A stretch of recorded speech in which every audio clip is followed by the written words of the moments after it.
Radio Publique Africaine.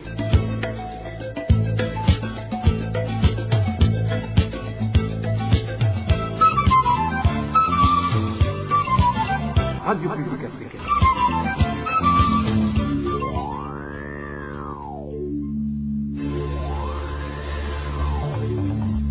C'est le moment de suivre le journal parlé en français. À la présentation, Josiane Mouzaned. Au sommaire de cette édition, la composition des nouveaux membres de la CENI divise. Certains politiques se réjouissent malgré qu'ils n'ont pas été considérés, tandis que d'autres parlent de discrimination. Les parlementaires, les syndicalistes et les Burundais sans distinction aucune devraient unir leurs forces et demander au gouvernement de sauver la Sosumo de la faillite. Dans ce journal, vous suivrez la réaction du Force qui trouve scandaleux qu'une telle société puisse sombrer et de la sorte après moult efforts consentis pour le maintenir à flot. Dans ce journal, nous vous parlerons également des grognes d'une quarantaine de familles de la zone Maramvia sur le point d'être spoliées de leurs parcelles par leur administrateur communal. Voilà pour les grandes articulations. Bien le bonsoir à vous mesdames et messieurs. Tout de suite, le développement de ces titres.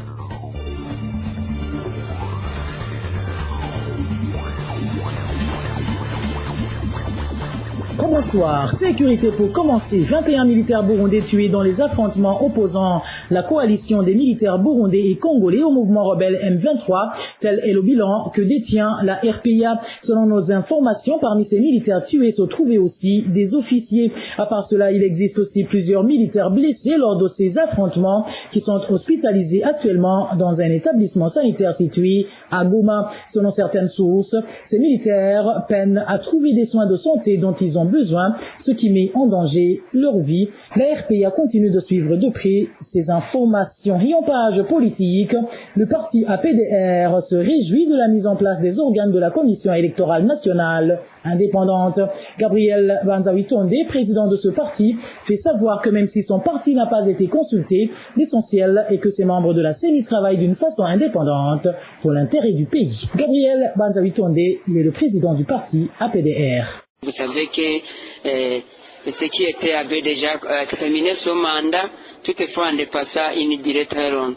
Alors c'est l'honneur pour nous puisque nous sommes à l'approche des élections avec un nouveau découpage administratif qui devrait traiter une attention particulière afin de se préparer en cause et en conséquence.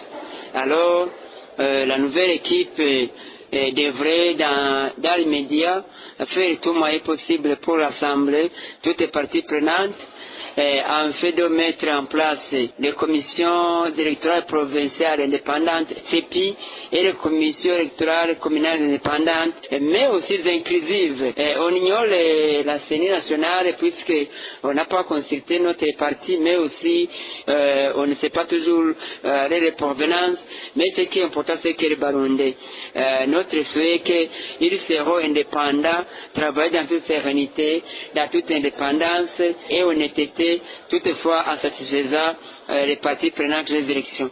Mais dans l'ensemble, nous sommes contents que cette commission vienne d'être mise en place, puisqu'il y avait un certain temps qu'il y avait un vide institutionnel, mais aussi que nous arrêtons une attention particulière, puisque vous savez, avec un nouveau découpage administratif, devrait avoir un temps suffisant à la commission pour se préparer en cause et en conséquence.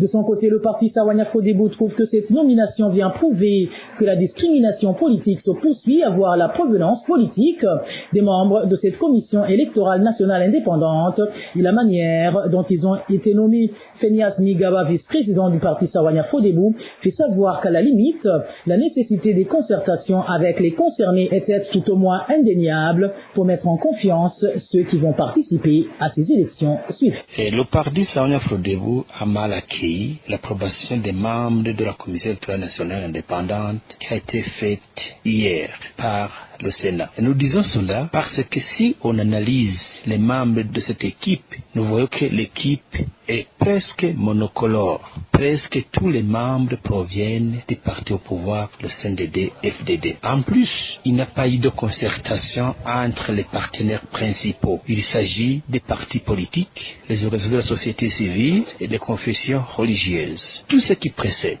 Le parti Sahwanya Frodebu trouve que l'exclusion politique continue et maintenant ça se voit au niveau de la constitution des membres de la commission électorale nationale indépendante. En plus, nous remarquons que l'usage de force se manifeste dans cette activité. Etenias Nigaba de réaliser que le processus électoral commence mal, d'où il demande au gouvernement de revoir sa décision. Le processus électoral maintenant débute mal car l'arbitre de ce jeu n'a pas été consensuel. Tout cela nous amène à dire que l'espoir pour le bon déroulement des prochaines élections tend vers zéro. Nous disons cela parce que nous voyons que s'il n'y a pas eu de concertation, c'est que ceux qui vont participer dans ces élections ne vont pas avoir une même vision et cela risque de causer des problèmes au niveau de l'organisation de ces élections. Les élections, c'est pas seulement pour le parti au pouvoir, les élections, c'est pour toute la société burundaise. Si le début n'est pas consensuel, le risque est grand à ce que même les résultats qui sortiront de ces élections ne seront pas crédibles et cela pourrait avoir des problèmes, des conséquences sur les élections, sur la vie du pays. C'est pourquoi nous demanderions à ce qu'on puisse rectifier le tir le plus rapidement possible afin qu'on puisse s'entendre, qu'on puisse corriger et associer tout le monde pour qu'on puisse avoir des élections crédibles, des élections inclusives qui peuvent rassurer tout le monde. Pour le parti UPD d'Igamibanga, l'approbation des membres de cette nouvelle commission électorale nationale indépendante est un non-événement parce qu'elle travaillera sous les ordres du parti au pouvoir, comme ce fut le cas dans les années antérieures. Shovino Mugwengezo trouve plutôt que le mieux aurait été que tous les Burundais s'assoient ensemble pour mettre en place un code électoral issu d'un consensus qui n'exclut personne. Suivez Shovino Mugwengezo, le président du parti UPD d'Igamibanga. Nous venons d'apprendre l'approbation d'une équipe qui va gérer les élections, d'une nouvelle équipe CENI, qui est normalement ou naturellement l'organe chargé de l'organisation des élections, de bout en bout. Nous, au niveau de notre parti, fort malheureusement, encore une fois, c'est un non-événement, parce que c'est les mêmes visages. C'est quasiment la même équipe qu'il y a 10 ans. C'est quasiment le même jeu auquel les Burundais doivent s'attendre. Et c'est bien dommage. Et tout ce qui se fait aujourd'hui, tout ce qui se trame aujourd'hui, ne vise qu'une fraude électorale massive. Les gens, nous devons nous inscrire finalement ou définitivement dans la logique que dans notre pays, il n'y a jamais eu d'élection depuis 2005. Ça, il faut que les Burundais le sachent. Il faut que l'opinion publique nationale et internationale le sache. Il n'y a jamais eu d'élection libre, transparente et démocratique. Nous revendiquons depuis 2010 un code électoral fiable, un code électoral qui rassure tout le monde, un code électoral qui peut générer un changement dans notre pays, un code électoral qui assure la liberté pour tous, un code électoral qui n'a pas de zone d'ombre, un code électoral qui n'est pas truqué, parce que depuis tout ce temps, on a un code électoral qui est truqué. La base, je dois le rappeler, la base de toute élection libre, toute élection fiable, réside dans le code électoral. Et tant que le code électoral ne sera pas le résultat d'un consensus, s'il vous plaît, épargnez-nous de nous parler des élections au Burundi. Il n'y a pas d'élections au Burundi. Et moi, je pense que le pouvoir en place, au lieu de tromper la vigilance, au lieu de continuer à tromper l'opinion, il ferait mieux qu'on reconduise ce président-là. Donc voilà, ça c'est un non-événement, qu'ils aient été approuvés ou non, ça ne nous regarde pas. Ce qui intéresse les Burundais, ce qui intéresse tout politique responsable serait de revendiquer ipso facto un nouveau code électoral qui résultera d'une large concertation. Comme ça, tout le monde pourra s'engager, étant sûr que ce code électoral ne favorise pas les uns ou défavorise les autres. Donc voilà, on doit jouer un jeu franc au lieu de toujours continuer à montrer à la face du monde qu'il y a une démocratie au Burundi qui est basée sur des élections démocratiques. Ça, c'est une honte, s'il vous plaît. On doit arrêter de jouer à ce jeu-là parce qu'il n'avance pas notre pays. Et les membres approuvés ce mercredi par le Sénat pour faire partie de cette commission sont donc au nombre de 7 et certains d'entre eux ont été à maintes reprises cités dans des actes de persécution des opposants au régime CNDD-FDD. Eloge Divin Renécha nous en dit plus. Les 7 noms approuvés ce mercredi par le Sénat au poste de la Commission électorale indépendante, CENI, ont été proposés par le président Évariste Ndayishimiye. Il s'agit de Prosper Ntagwamiye, Victoire Nahimana, Odette Bizumuremyi, Sylvestre Nyandwi, François Bizimana, Léonidas Ndayiragije et Gabi Bugaga. Certains d'entre eux sont connus par les Burundais de par leurs actes considérés comme l'opposition au régime CNDD-FDD comme anti-opposant. C'est par exemple Prosper Ntagwamiye qui occupait jusqu'à présent le fauteuil de porte-parole et secrétaire général du gouvernement qui a été cité dans plusieurs contestations de l'opposition durant les élections de 2010 et 2015. Concernant ces deux dernières séances électorales, Prosper Ntagwamiye était le porte-parole de la CENI et l'opposition s'inscrivait en faux contre les résultats des comtés qui étaient en faveur du candidat du CNDD-FDD, feu Pierre Nkurunziza. Dans la nouvelle équipe de la CENI souhaitée par le président Ndayishimiye, Prosper Ntagwamiye a été proposé au poste de président de cette commission. L'autre visage connu dans le passé récent du Burundi comme étant une autorité instrumentalisée par le parti CNDD-FDD, c'est Sylvestre Nyandwi. Il a été proposé dans la nouvelle équipe de la CENI comme chargé des affaires juridiques.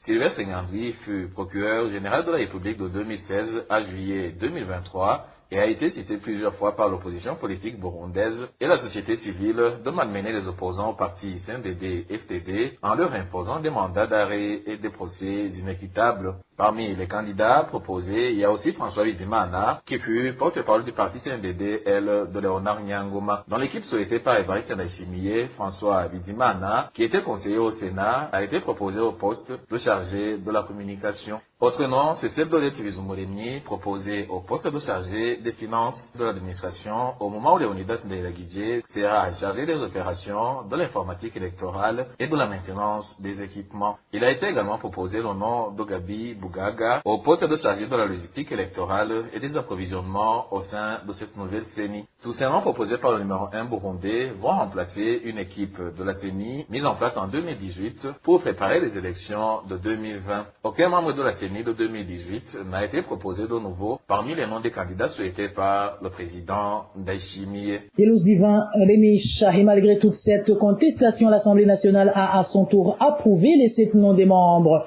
de la CENI ce jeudi, une approbation qui n'a pas vu la participation de certains députés du parti CNL. S'exprimant au nom de ces députés du CNL pro-Bouassa qui ont quitté la plénière sans voter, le député Malaika Pamphile explique que cela est dû au fait que les règles ont été inversées. Suivi. Nous avons été obligés de sortir de la plénière sous 2 raisons principales. La première, c'est qu'on a été appelé à venir faire le vote, à approuver les membres de la CENI, alors que le Sénat a déjà adopté ces noms à partir d'hier. Les noms sont en train de circuler sur les réseaux sociaux. Alors on se demande pourquoi on a commencé par le Sénat, alors que l'Assemblée nationale, c'était elle qui devait commencer l'adoption des noms de ces membres de la CENI. Il est vrai que l'article 91 de la Constitution de la République du Burundi, en son alinéa 2, indique que l'adoption de ces membres doit être réalisée différemment dans les 2 chambres. Ça, c'est correct.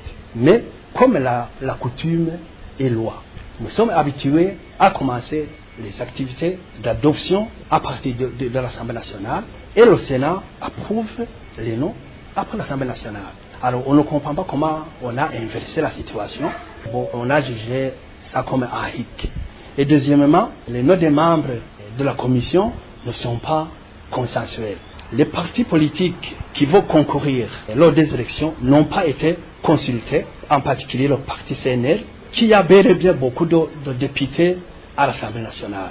Alors on ne comprend pas comment on peut mettre en place une CENI sans consulter les partis. À ce qu'on fasse des consultations préalables.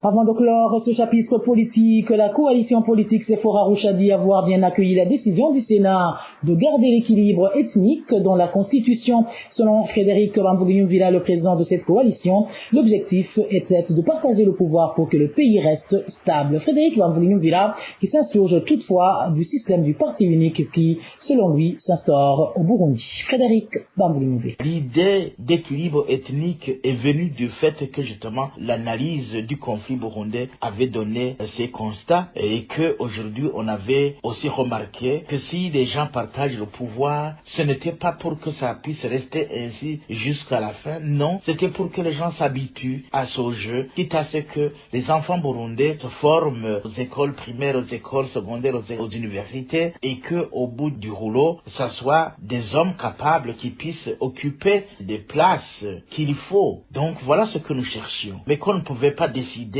d'entrer, que désormais l'ethnisme se termine et que c'est fini, on va aller aux élections. Ça, c'était une fausse approche que l'on réservait à notre société. Ce n'était pas cela. Donc, c'est pour cette raison qu'on avait fait l'option de cette partage du pouvoir à partir du moment où des partis politiques vont aux élections et récoltent des voix du peuple et qu'il y ait quand même réglementation du partage du pouvoir en disant si vous avez 5 députés, vous avez droit à un ministre.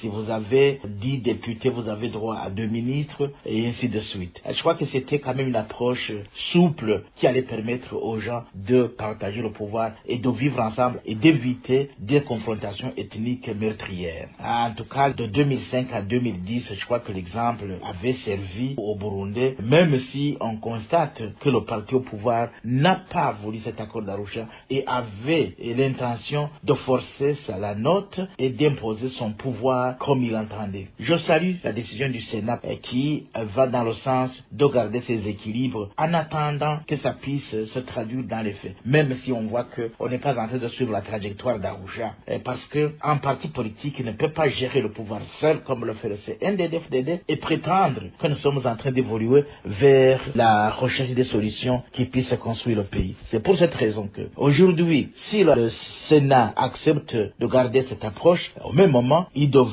inciter à ce que les partis politiques solides dans le pays existent, que ce ne soit pas uniquement le CNDD-FDD, parce qu'avec le CNDD-FDD, nous avons affaire à un seul parti politique, un parti unique, qui devient un parti État, avec ses conséquences malencontreuses que nous avons connues avec l'UPRONA, que nous connaissons aujourd'hui, même pire avec le CNDD-FDD.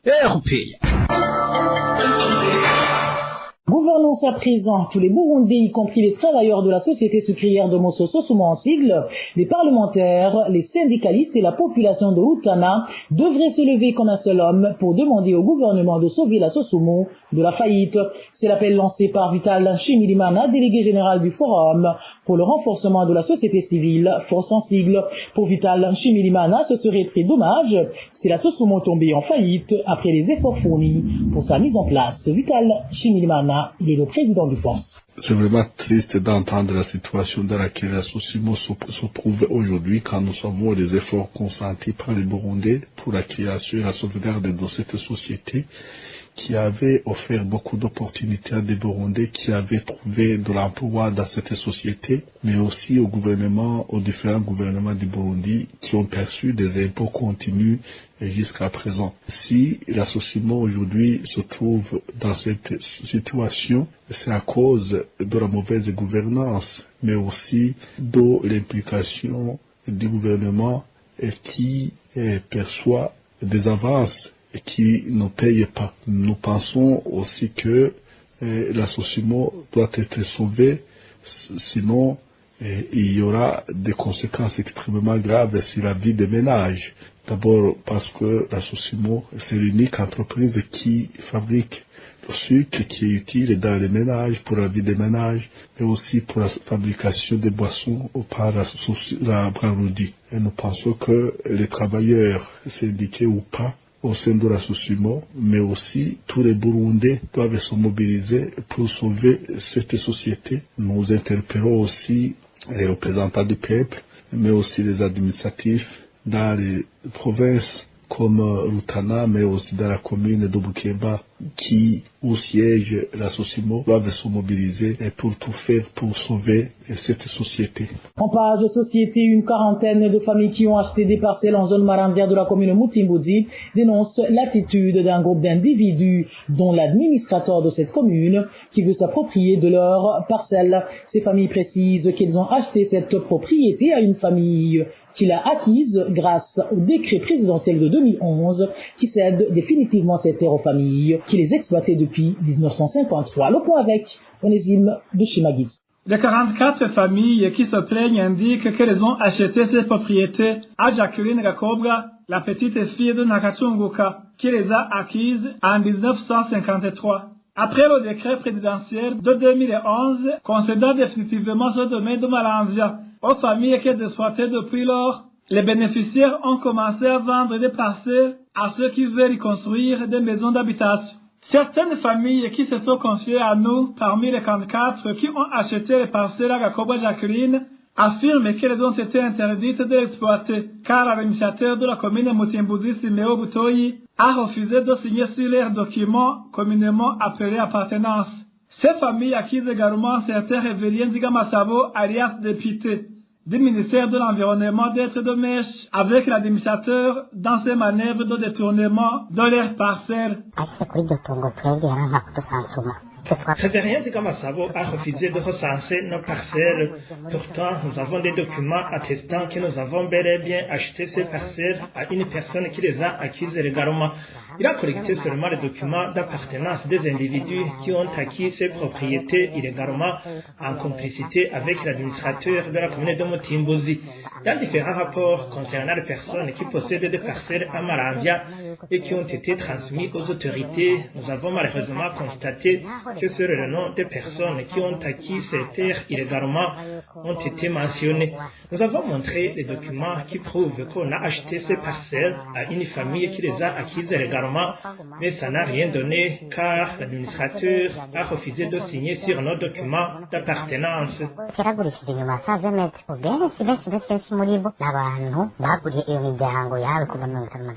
Ces personnes indiquent que lorsqu'elles demandent pourquoi elles ont été interdites d'exploiter ces terres qu'elles ont acquises légalement, elles subissent des intimidations. L'administrateur a été un obstacle pour nous. Il a refusé de signer nos documents. La personne à qui nous avons acheté ces terres a beaucoup combattu pour que justice soit faite, mais cette lutte l'a emporté car elle a été tuée. Pour le moment, lorsque nous demandons d'être rétablis dans nos droits, ils nous terrorisent en disant que nous allons subir le même sort que l'ancienne propriétaire de ce domaine, Jacqueline Gakobra. Nous demandons au président de la République de dépêcher une délégation à Mutimbozi pour s'enquérir de la situation. Les 44 familles qui ont acheté cette propriété aux descendants de Fé Nakachunguka, qui étaient représentées par Fé Jacqueline Gakobga, demandent l'autorisation d'exploiter leurs parcelles. Et s'il s'avère nécessaire de payer les frais de viabilisation, elles affirment qu'elles sont prêtes pour contribuer. Nous avons commencé à acheter ces parcelles depuis que le président de la République, Feu Pierre Nkurunziza, ait décrété en 2011 une loi concédant définitivement ces terres aux familles qui les exploitaient depuis 1953. Nous demandons qu'on nous laisse exploiter nos terres et que ceux qui les ont acquises illégalement en 2018 et 2020, avec la complicité de l'administrateur, de leur trouver d'autres parcelles ailleurs. La rédaction de la RPA n'a pas encore pu joindre Siméo Butoyi, l'administrateur de la commune Mutimbozi, pour de plus amples éclaircissements. Merci à toi Onésime de Chimagidze. Société toujours, il s'observe une nouvelle pénurie du carburant de type essence en province d'Itega. Depuis ce mercredi, certains employés des stations-service craignent le prolongement de cette pénurie jusqu'à la fin des prochaines fêtes de fin d'année. Plus de détails avec Dani Claire, Ilascouve. Vers la fin de la semaine dernière, dans le domaine du carburant de type essence, il y avait des informations faisant connaître une probable pénurie de ce produit qui reviendrait après les fêtes de fin d'année qui approchent.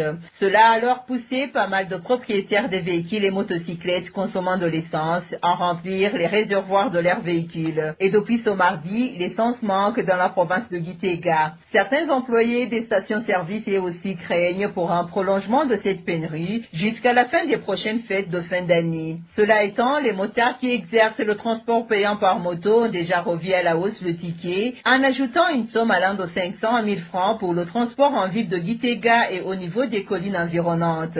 Et pour quitter la ville vers différentes communes de la province de Gitega, ils ont fait une hausse d'environ de 50%. Cependant, le ticket de transport en commun dans des véhicules n'a pas encore augmenté, même si les chauffeurs qui œuvrent dans son domaine font savoir qu'ils sont prêts à revoir à la hausse le ticket, si seulement si cette pénurie d'essence persiste. Cela étant, la commercialisation de l'essence au marché noir n'a pas encore repris, mais les pratiquants de ce genre de commerce laissent entendre que si cette pénurie d'essence dure longtemps, ils le reprendront. Ainsi donc, la population en général et les propriétaires de véhicules et motocyclettes consommant de l'essence demandent que ce produit soit rendu disponible le plus rapidement possible, surtout que son prix à la pompe a récemment été revu à la hausse. Cette nouvelle pénurie de l'essence vient s'ajouter à celle du mazout qui dure plus de 2 semaines. Au marché noir, un litre de mazout coûte 7000 francs burundais.